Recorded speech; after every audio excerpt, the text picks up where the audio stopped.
जय हिंद दोस्तों, मैं मोहम्मद ज़हूर खान और आप देख रहे हैं NS10 टीवी।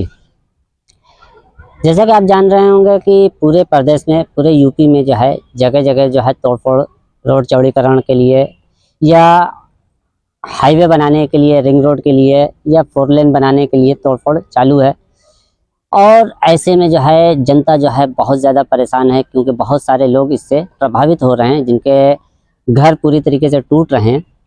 तो इसी संबंध में जो है आज 3 दिन से जो है, आज तीसरा दिन है, रामनगर में कैंप लगा हुआ है PWD टीम का, और यहाँ पर पेपर जमा हो रहे हैं। इसमें जो है लोग काफ़ी परेशान हैं, उनको कंफर्म ये नहीं बताया जा रहा कि क्या मिलेगा क्या नहीं मिलेगा, और सिर्फ पेपर जमा कर रहे हैं और कुछ बताने के लिए तैयार नहीं है। तो इन्हीं सब बातों के लिए हम जो है लोगों से चर्चा करेंगे और बात करेंगे, देखते हैं क्या है या किस तरीके से चल रहा है। तो आइए उन लोगों के पास चलेंगे, लेकिन उससे पहले आप लोगों से गुजारिश है कि जो लोग मेरे चैनल को अभी तक सब्सक्राइब नहीं किए हैं, चैनल को सब्सक्राइब करें, लाइक करें, शेयर करें, बेल आइकन दबाना ना भूलें, ताकि हमारी वीडियो आपको समय से मिलती रहे। तो आइए चलते हैं, उन लोगों से चर्चा करते हैं। नमस्कार सर, सबसे पहले आप लोगों का हमारे चैनल में स्वागत है। सर आप अपने बारे में बताएं सर।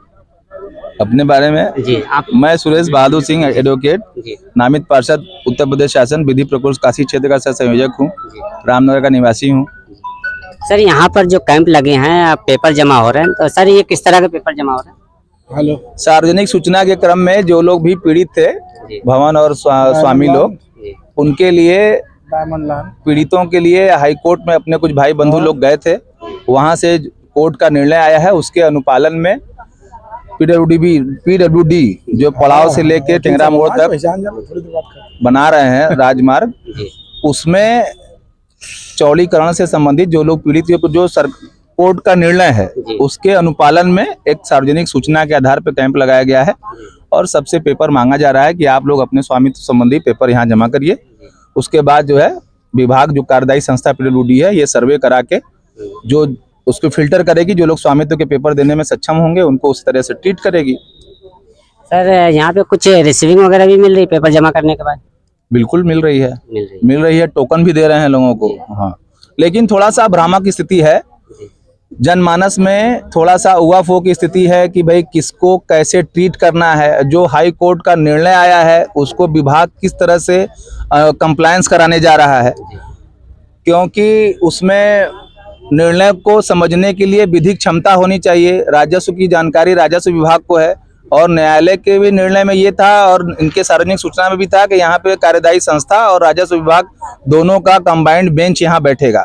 पिछले 2 दिनों से उनका, और आज अंतिम दिन है कैंप का, लेकिन लग रहा है कि यहाँ सिर्फ खाना पूर्ति हो रही है और पब्लिक में अभी भी उवाफो बनी है कि हम दें न दें, हमसे क्या पेपर मांगा जा रहा है, इस पेपर का क्या मतलब है, कब हमारा निर्णय होगा नहीं होगा। ये एक उवाफो की स्थिति है। पर अब किसी उचित मार्गदर्शन के अभाव में पब्लिक जो है अपना पेपर दे रही है कि भाई सार्वजनिक सूचना है, कैंप है, तो अपना जो हम लोग कोऑर्डिनेशन सहयोग कर सकते हैं विभाग का, वो कर रहे हैं। यहाँ पर जैसा आपने बताया कि लोग भ्रमित हैं, हकीकत है कुछ लोग ये सोच रहे हैं कि बाकी पेपर दे दे, शपथ पत्र न दें, शपथ पत्र बाद में जमा किया जाएगा। और एक चीज़ ये है कि सर यहाँ पर जो पेपर जमा हो रहा है, तो कुछ ये रेड सर्कल बताया गया सर? देखिए ऐसा है, शपथ पत्र मतलब ये है कि विदाउट सिग्नेचर लिया जा रहा है। ये इस तरीके का मतलब है कि आप एक तरीके से सहमति दे रहे हैं कि आप मेरा नाप जोक के निकाल दीजिए मामला कि हम कहाँ खड़े हैं। और जो हम पत्रावली निकाल रहे हैं उसमें वो स्वामित्व संबंधी पेपर, जैसे अभी तक कोर्ट जाने से पूर्व और कोर्ट से आने के बाद दोनों समय की स्थिति यही है कि ये अपने खतौनी पर टिके हुए हैं। और जहाँ तक जो ज़्यादा प्रभावित एरिया टाउनशिप का, जो नगर पालिका एक्ट में आता था, या जो एक हमारे नगर पालिका के एरिया में और असेसमेंट से जो लोग गवर्न होते थे, जो एज अ स्वामी ट्रीट किए जाते थे, चाहे क्रय विक्रय के आधार पर, चाहे BDA के मैप के आधार पे, चाहे आपके पानी का कनेक्शन हो, बिजली कनेक्शन हो, या अभी हम नगर निगम में मर्ज हो गए तो हाउस टैक्स भी देंगे एज ए स्वामी। लेकिन इन चीजों में हम संव्यवहार तो हमारे साथ मालिक की तरह हो रहा है, लेकिन मुआवजे के देने के बाद में विभाग इस बात को कतरा रहा है कि हम इनको दें कि न दें। और अभी तक ये स्थिति शुरू से डे फर्स्ट से लेके अब तक अभी तक कोई बनी हुई है। मतलब तकरीबन 4 महीने हो गए, लेकिन ये लोग अभी अपने उसी जगह पे रुके हुए। ये लोग भी रुके रह गए। जो हमारे भाई बंधु जो न्यायालय भी गए थे, उनका जो निर्णय उनके पास आया हुआ है, उस निर्णय से भी जो है बहुत सी चीजें स्पष्ट नहीं हो पा रही हैं। और पीड़ित पक्ष जैसे अभी तक सारे लोग, वो लोग भी और जो जन सामान्य है, जो लोग जिनकी क्षमता नहीं है, कोर्ट जो नहीं जा पाए या विधि के अभाव में, ज्ञान के अभाव में या कोऑर्डिनेशन के अभाव में, तो वो लोग सारे लोग अभी उवाफो की स्थिति में है और देख रहे हैं कि तेल और तेल का धार किधर जाता है। सर एक सवाल और पूछना चाहेंगे, जैसे जिनके पास पेपर है वो जमा कर ही रहे हैं, लेकिन अभी कुछ लोगों को हमने देखा कि जो फुटपाथ पर हैं, जैसे कि आप पीएन कॉलेज के पास जो है लोग फुटपाथ पर बना कर रह रहे हैं, तो सर उनके लिए क्या प्रोसेस हो सकता है, कुछ बताना चाहेंगे? देखिए, मैं खुद पीड़ित हूँ, ना सरकार नहीं हूँ कि मैं आपको बता सकता हूँ कि आप सरकार की भावी योजनाएं क्या है ना। हम लोग नहीं अधिवक्ता है जी, पर हम इंडिविजुअल अधिवक्ता, आपकी कोई पैरवी करनी होगी तो कर देंगे। सरकार की तरफ से हम कोई यहाँ रिप्रेजेंटेशन देने नहीं आए हैं। बाकी चीजें, बहुत सारे लोगों के सर पे छत नहीं है, जो छत इनके पास छत है उनके वो छत विहीन हो रहे हैं। विषय ये आ रहा है, जो इंक्रोचर हैं, जो ट्रेसपासर हैं, उनका क्या होगा वो सरकार का निर्णय है। लेकिन जो 100-200 साल से यहाँ रहते आ रहे हैं और जिनको ये बताया गया है उनके कि भाई सक्सेशन में मिला है कि बाप दादा यहाँ से रह रहे हैं और अन्य जगहों में योजनाएं चल रही हैं, ये विभाग कह रहा है कि हमारे 4 प्रोजेक्ट चल रहे हैं, पर अन्य प्रोजेक्टों से इस प्रोजेक्ट में अंतर है। यह स्टेट बनारस स्टेट रहा है और स्टेट में यहाँ के लोग कहीं न कहीं बनारस स्टेट परिवार से जुड़े रहे हैं, चाहे वो कोई नाऊ रहा हो, कोई कहार रहा हो, कोई ब्राह्मण रहा हो, कोई बनिया रहा हो, जो भी, तो सारे लोग और स्टेट के द्वारा बसाए गए हुए लोग हैं, जगह जगह से ला के। जो सामाजिक संरचना होती है समाज को चलाने के लिए, ये हर वर्ग के लोगों की भागीदारी होती थी, इसी तरह से समरसता से समाज चलता था। तो ये स्टेट की व्यवस्था थी और स्टेट जब मर्ज हुआ है तो जो बचेगा वो न देंगे। जब लोगों को जो चीजें आपने दे दी हैं, 200 साल से जो रह रहे हैं, हमारे बाप दादा यही बताया कि हम आप यहीं जन्म हुआ है, उनका भी यहीं जन्म हुआ। हम एक परंपरागत और सन 46 के बंदोबस्ती से लेके और अब तक हम तो दिखा भी रहे हैं कि हम हैं, आप तो बता भी नहीं पा रहे हैं कि आप कहाँ हैं और कैसे आ गए। 1933 के असेसमेंट से भी है जी, 1933 का हो या सन 83 का हो, चाहे 46 का बंदोबस्ती खसरा हो, उसके मालिकाना के कालम में जो है सारे लोग दर्ज हैं। अब विषय यह है कि रेवेन्यू विभाग अपने किसी कमी को दूर करने के लिए अगर उसमें सामने नहीं आ रहा है, आज आप देख सकते हो 3 दिन से कैसा रेवेन्यू विभाग यहाँ संव्यवहार कर रहा है। सिर्फ पीडब्ल्यूडी और खाना पूर्ति के नाम पर कुछ अधिकारियों को यहाँ बिठा दिया गया अधिकृत करके, वो सिर्फ सुन रहे हैं, बोल नहीं रहे हैं। किसी प्रश्न का उनका माकूल जवाब नहीं है उनके पास। तो जो लोग समझ रहे हैं कि भैया आप कर लो, दोनों बैठेगा नोटिस। ये पेपर जमा करने के बाद वो भी अगर जो रेट लगाएंगे, अगर आप जनता उससे संतुष्ट नहीं होती तो इसके बाद क्या प्रोसेस? जनता के संतुष्ट होने की न होने की बात नहीं है। एक सरकार का अपना सिस्टम है, हर जगह का सर्किल रेट गवर्नमेंट का डिसाइड है। वो जिले का मालिक जो है होता है रेवेन्यू अफसर डीएम, वो हर साल रिवाइज करता है। तो जहाँ पर जिस हिसाब से क्रय विक्रय पे स्टैंप ड्यूटी दी जाती है, सर्किल रेट हर मौजे का, हर मार्ग का चिन्हित फिक्स होता है उसमें। फिर भी कुछ बता तो नहीं रहे सर? बताना नहीं, रेट लिस्ट आप नेट पे देख सकते हैं। आप सारे रेट लिस्ट जैसे बनामा कराने जाते हैं, स्टैंप ड्यूटी देते हैं, तो आप जाएंगे तो देखेंगे चिन्हित मार्ग नारायणपुर मार्ग पे क्या रेट है। वो कमर्शियल है, आवासीय, एग्रीकल्चर लैंड है, किस हिसाब से है वो उस हिसाब से उसका रेट फिक्स है। उसमें जो है एग्रीकल्चर पे 2 गुना, आवासीय पे 4 गुना, कमर्शियल पे 6 गुना जो पैरामीटर है। उसी तरह से निर्माण में भी है, गाटर का क्या देंगे, टीना का क्या देंगे, फर्स्ट रेट कॉलम का क्या देंगे, ये सारे रेट ऑलरेडी फिक्स होते हैं। उसमें डबल देने की बात है, वो इस दिशा में चलेंगे, उसमें वो कोई कोताही नहीं बरतेंगे। अभी मामला सिर्फ और सिर्फ यहाँ ये है कि जो लैंड पे जो 200 साल से लोग यहाँ आबाद हैं, उनका स्वामित्व बाई कोर्ट या बाई विभाग ये माना गया या नहीं माना गया, अब यही संशय का विषय। और सारे लोग इसी और सारे लोग यही हुआ है पहले से। ठीक है, सर, बहुत बहुत धन्यवाद सर। भाई साहब कुछ बता रहे हैं? नहीं भाई बोला। तो आप सभी का हमारे चैनल पे स्वागत है सर। मैम आप लोग सबसे पहले अपने बारे में बताएं। हम लोग यहाँ आज से नहीं है, आप अपना नाम पहले बताएं। अनीता नाम है जी। यहाँ कहाँ रहती है? पीएन कॉलेज के पास। पीएन कॉलेज पर फुटपाथ पर है? हाँ, फुटपाथ पर है। तो आज से नहीं हम लोग हैं। जी। अब बाप दादा रहेंगे हम लोग के, तो हम लोग वही रहते हैं, तो कहाँ जाएंगे हम लोग? मतलब ये जो पीएन कॉलेज के बाहर जो हाँ वही है। तो हम लोग कहाँ नहीं, हम लोग को मिला तो हम लोग को आवासीय दे, आवासीय दीजिए, न पैसा दे तो हम लोग को आवाज दीजिए। कहाँ जाएंगे? प्राइवेट वाला काम है, 8,000 रुपया तनख्वाह देते हैं, नगर पालिका में काम करते हैं हम लोग प्राइवेट वाला। तो मतलब आपने डॉक्यूमेंट क्या क्या लगाया है? मतलब सर हम लगाए आधार कार्ड लगाए हैं, पासबुक, पीएन कार्ड है, मकान सब लगा कर दिए। तो जैसे बिजली बिल वगैरह ये नहीं, कुछ नहीं है, कुछ नहीं है भैया हम लोग के पास। जो बात सफा बोल रहे हैं, फुटपाथ में कोई नंबर है नहीं है, तो कहाँ से लेंगे हम लोग? तो मतलब यहाँ पे जो अधिकारी लोग हैं वो उन लोगों ने क्या कहा है? वो लोग कह रहे कुछ नहीं, कुछ सुनिए नहीं, आप भेज दिए कागज। कागज पूरा निकाल कर करे नगर पालिका से लेके आओ। तो हम लोग नगर पालिका तो हम लोग के पास नगर पालिका का कागज है ही नहीं, तो कहाँ से लाएंगे हम लोग को परमानेंट नौकरी नहीं ना हम लोग को सरकारी नौकरी थोड़ी है कि हम लोग को कागज मिलेगा। प्राइवेट है जहाँ से कल हटा 7,000 8,000 कमाने वाले कहाँ से हम लोग के पास आएगा। अभी जो है लोगों ने, जहाँ तक मुझे जानकारी हुई है, लोगों ने कहा है कि जो फुटपाथ पर हैं जिनका जो है जो भी बना है तो उनको क्षतिपूर्ति मिल जाएगी, दी जाएगी, तो लोगों ने कहा है। लेकिन आपने जो वहाँ पे कहा है तो मतलब ये नहीं मिल रही है नहीं इसके बारे में। हम लोग को कागज वापस कर, हम लोग कागज वापस करें, करे जाओ घर। घर जाओ। तो मतलब आप लोग जो यहाँ पर इतने दिनों से हैं तो आप लोग कहाँ जाएंगे अगर टूट जाएगा तो? वही सर हम लोग को जानकारी में, कहाँ जाएंगे? हम लोग कहाँ जाएंगे, कहाँ रहेंगे, जी। कि हर भटकेंगे, कोई रास्ता ही नहीं है सर। बाल बच्चा घर द्वार कहाँ हम लोग रहेंगे। चलिए इसके बारे में तो अभी उनसे ही इस बारे में पूछा जाएगा। तो आप लोग यहाँ पर रहें अभी। सर सबसे पहले आप अपने बारे में परिचय दीजिए अपना। हम नईम आलम, जूनियर इंजीनियर पिरोडी। सर यहाँ जो कैंप लगा है पिछले 3 दिनों से चल रहा है, आज लास्ट डेट है, तो सर ये कैंप किस लिए लगा, किस तरह का पेपर जमा हो रहा है? ये पेपर मुआवजा जो समझे लोग मांग रहे हैं जी।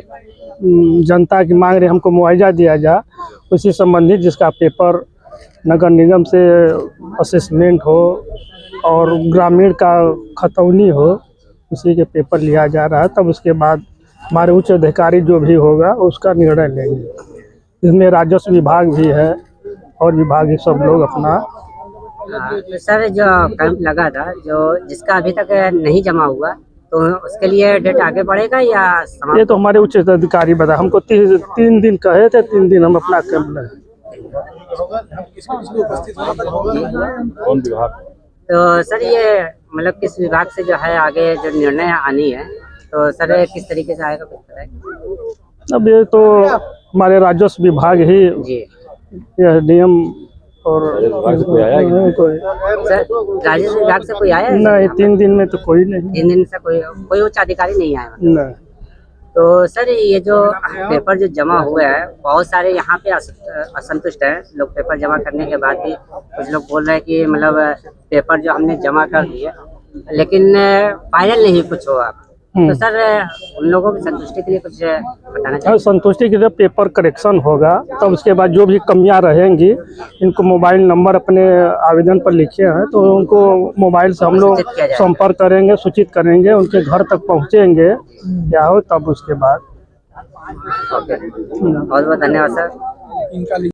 सर सबसे पहले आप अपना परिचय दे दीजिए सर। इंजीनियर फारूक, रामनगर।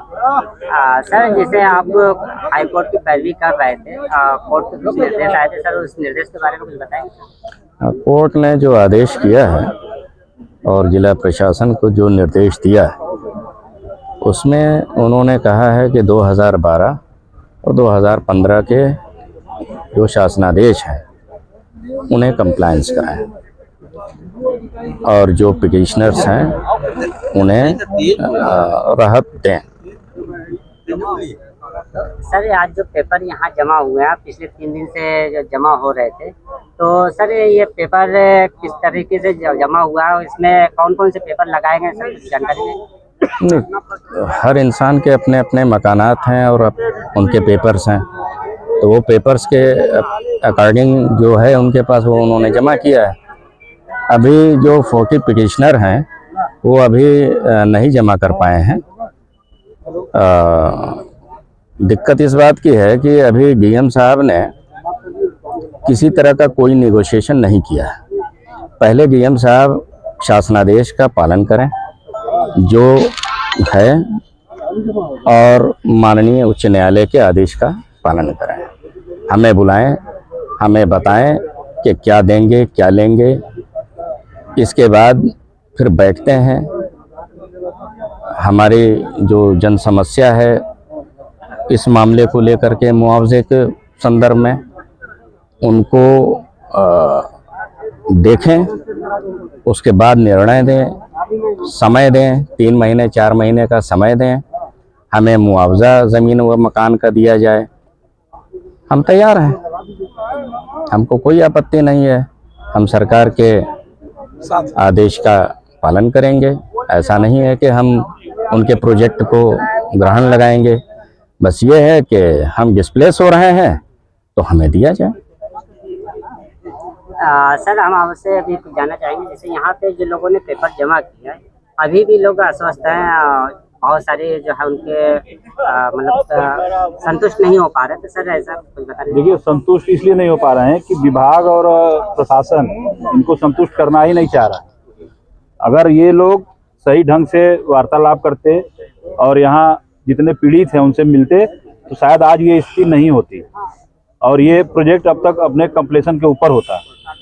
क्योंकि अब प्रशासन की जो भी मजबूरी हो और भाई जिसका घर जा रहा है वो तो हाथ पैर मारेगा ही, उसीलिए यहाँ के पीड़ित परिवारों के साथ हम लोगों ने हाईकोर्ट का रुख किया और माननीय हाईकोर्ट ने हम लोगों को जो राहत दी, आज उस राहत की जो फैसले की कापी थी हमने जेई साहब को रिसीव करा दी है कि अपने उच्च अधिकारियों को ये फैसले की कापी दे दें और इस फैसले के संदर्भ में जो भी आगे कार्रवाई करें उसके प्रकाश में करें, उसको पढ़ते हुए, ताकि हम लोगों के साथ न्याय हो। क्योंकि कोर्ट ने एकदम साफ साफ हम लोगों को कहा है कि प्रशासन को कहा है कि जितने भी पीड़ित हैं उनको उचित मुआवजा देने के बाद ही कोई तोड़फोड़ की कार्रवाई करें और उचित मुआवजा देने के बाद ही हम अपना मकान खुद तोड़ने को तैयार हैं। हमने ऐसा कोर्ट में भी कहा है, क्योंकि विकास में हम बाधक नहीं हैं।